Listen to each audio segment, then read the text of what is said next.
Price God. தேவனுடைய பிள்ளைகளே, சந்தோஷமா இருக்கிறீங்களா? இந்த நாள் உங்களுக்கு சந்தோஷமான ஒரு நாளாக அமைவதாக. சரி, இன்றைக்கான ஜீவுடன் நம்ம தியானிக்கலாம்.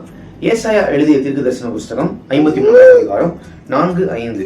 மெய்யாகவே அவர் நம்முடைய பாடுகளை ஏற்றுக்கொண்டு நம்முடைய துக்கங்களை சுமந்தார். நாமோ அவர் தேவனால் அடிபட்டு வாதிக்கப்பட்டு சிறுமைப்பட்டவர் என்று எண்ணினோம். நம்முடைய மீறுதல்களின் நிமித்தம் அவர் காயப்பட்டு நம்முடைய அக்கிரமங்களின் நிமித்தம் அவர் நொறுக்கப்பட்டார். நமக்கு சமாதானத்தை உண்டு பண்ணும் ஆக்கினை அவர் மேல் வந்தது, அவருடைய தழும்புகளால் குணமாகிறோம். இந்த 2 வருஷத்தை நான் படிப்பதற்கான காரணம், தேவ பிள்ளைகளே, ஆண்டவராகி இயேசு கிறிஸ்துவானவர் ஆண்டவரால் தண்டிக்கப்படல. ஆண்டவராகி இயேசு கிறிஸ்துவானவர் அவர் ஏதோ தவறு செய்ததுனால சிலுவை மரணத்தை தன் மேல் அவர் ஏற்றுக்கொள்ளல. 2 காரணம். ஒன்று, நம்முடைய பாவம், நம்முடைய அக்கிரமம். கர்த்தருடைய பிள்ளைகளே, நாம் பாவம் செய்து தேவனை அற்றவர்கள் ஆகும்போது தேவனுடைய மகிமையையும் அவருடைய பிரசன்னத்தை இழக்கிறோம். ஆனா இன்றைக்கு கர்த்தர் சொல்றாரு, உன்னுடைய பாவங்கள் மன்னிக்கப்பட்டது, உன்னுடைய அக்கிரமங்கள் மன்னிக்கப்பட்டது. ஏன் தெரியுமா? சிந்தப்பட்ட ஆட்டுக்குட்டியுடைய ரத்தம் நம்ம மேல் ஊற்றப்பட்டதுனால, தெளிக்கப்பட்ட ஆண்டவருடைய ரத்தம் நம்ம மேல தெளிக்கப்பட்டதினாலே இன்றைக்கு உங்களுடைய பாவமும் நம்முடைய பாவமும், உங்களுடைய அக்கிரமங்களும் நம்முடைய அக்கிரமங்களும் மன்னிக்கப்பட்டிருக்கிறது. கர்த்தருடைய பிள்ளைகளே, நாளைக்கு புனித வெள்ளி, குட் ஃப்ரைடே.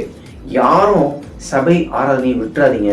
எல்லாரும் நீங்க போகிற சபைக்கு போய் கர்த்தரை ஆராதிக்கணும்னு நான் கேட்டுக்கொள்கிறேன். இது என்னுடைய தாழ்மையான வேண்டுகோள் தான். ஏன் தெரியுமா?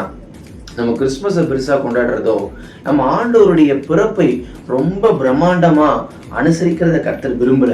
ஆனா தேவன் பைபிள்ல சொல்லியிருக்கிறாரு, என்னுடைய மரணத்தின் நாளை நினைவு கூறுங்கள். கர்த்தருடைய பிள்ளைகளே, நாம் இந்த நாள்ல தேவனுடைய அன்பை நாம் ருசி பார்க்க வேண்டும். தேவனுடைய அன்பை திரும்பவும் நாம் நினைக்க வேண்டும் என்று ஆண்டவர் விரும்புகிறார். நீங்க நாளைக்கு சபைக்கு போய் முழங்கால் படிட்டு கர்த்தர் உங்களுக்கு செய்த நன்மைக்கு நன்றி சொல்லுங்க. அது என்ன நன்மை தெரியுமா? நம்முடைய ஆத்துமாவை ஆண்டவர் பாதாளத்துக்கு மீட்டிருக்கிறார். நம்முடைய ஆத்துமாவை சத்துருனுடைய கையில இருந்து அவர் வாங்கியிருக்கிறார். நம்முடைய ஆத்துமாவை பிசாசனுடைய பிடியில சிக்கி இருந்த நம்மை விடுவித்து அவருடைய பிள்ளைகள் என்கிற அதிகாரத்தை நம்ம கொடுத்திருக்கிறார். இந்த நாள் இந்த வார்த்தையை முடிக்கிறதுக்கு முன்னாடி ஒரு வார்த்தையை நான் உங்களுக்கு சொல்லுகிறேன். உங்கள் பாவங்கள் மன்னிக்கப்பட்டது, உங்கள் அக்கிரங்கள் மன்னிக்கப்பட்டது. எல்லாவற்றிற்கு மேல அவர் நம்முடைய துக்கங்களுக்காகவும் நம்முடைய வாழ்க்கையில சந்திக்கக்கூடிய சவால்களுக்காகவும் அவர் மறித்திருக்கிறார். அதனால சோர்ந்து போகாதீங்க. இந்த வார்த்தை உங்களுடைய உள்ளத்துக்குள்ள பேசிட்டோம்.